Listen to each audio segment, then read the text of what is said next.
key points. Point number one. Most people in this country, black or white, and as you know, when white people catch a cold, we catch the flu. When white people catch the cold, we catch the flu. Most people in American society do not enter into relationships to help other people grow. Okay, most of us do not enter into somebody's life to help them fulfill their purpose. You enter into their life because you need them to help you fulfill yours. Too often, relationships are built on selfishness.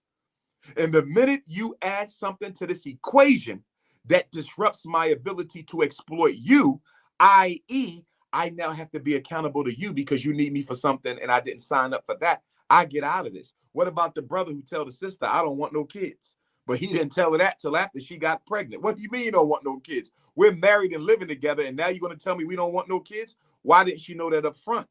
Because he deceived her on purpose. I want you for the way you look. I want you for what you can do for me. I am not here to help you raise a child.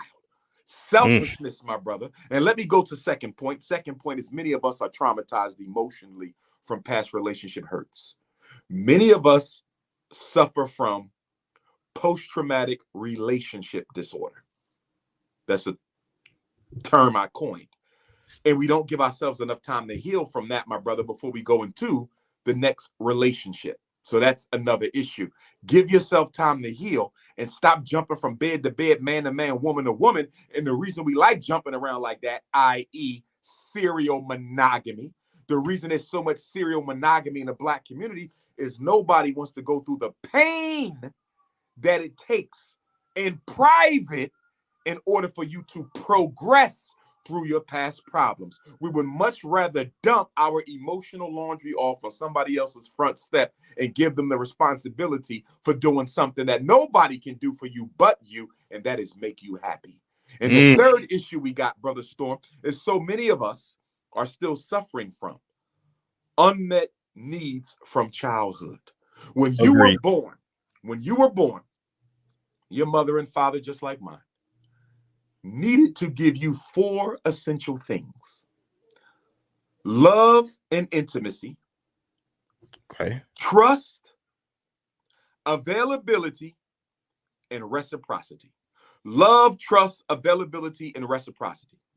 If your mother didn't love on you the right way, Brother Storm, you might become a hopeless romantic. You might be one of them brothers who fall in love with every woman you meet. Why? Because you're looking for that love you never got from your mother. And although you needed it from both parents, your opposite sex parents is most critical. Because your first romance, Brother Storm, your first love affair is with your mother. Not sexual, psychologically speaking. A boy must have had a love affair with his mother that was deep and fulfilling for him to fully trust and love another woman. Same thing with our girls. If she didn't have a love affair with her father, it's going to be hard for her to have one with you. You see. And so that's intimacy. Now you go to trust. Could you trust your mother? If she said she was showing up, she was there. If daddy said he was coming to the basketball game, he was there. If your parents could not be trusted, it's going to be hard for you to trust other people. And then we go to reciprocity. When you told your mother you loved her, did she say it back?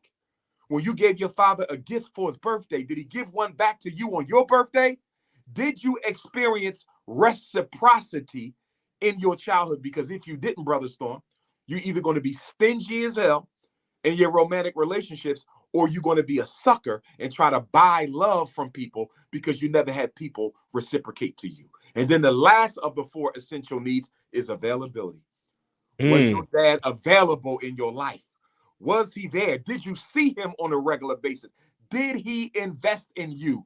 Did your mom invest in you? If they did, Brother Storm, if your wife say, hey, babe, I'm going away for a week on a business trip, no problem. Let's talk on the phone. Let's FaceTime every night. I know you got to do this for your business. I support you. I'm not tripping. I'm not scared. I'm not going to assume you're going to be out there sleeping with another man. I'm good. I don't need you in my face all the time because my parents was available for me. I got enough attention as a child. But if I didn't get enough attention as a child, Storm, guess what? I never want to be without my woman. Men are also guilty of this. And this is where you run into situations where the woman says, I thought I signed up to be his wife, not his mother. This is where the man says, I thought I signed up to be her husband, not her father. Yeah. And the big reason why a lot of people call it quits on relationships sometimes, Brother Storm, is like, take me. I'm a therapist. I'm trained in this. All I've ever wanted to be was a psychologist. I've studied the mind since I was 17 years old. But guess what, Storm? As much as I love psychology, brother, I am not trying to be my wife's therapist. No, that wouldn't work. Do you understand me? I'm not trying to be, because here's how I see it, brother. I'm at the forefront of fighting for my people. When I come home from dealing with my people, when I come home from the Frederick Douglass Marcus Garvey Academy, yes, I will be there to support my wife. But if I got to come home and do therapy on her, if I got to help her bandage her psychological and emotional scars from childhood, she's going to drain me, brother.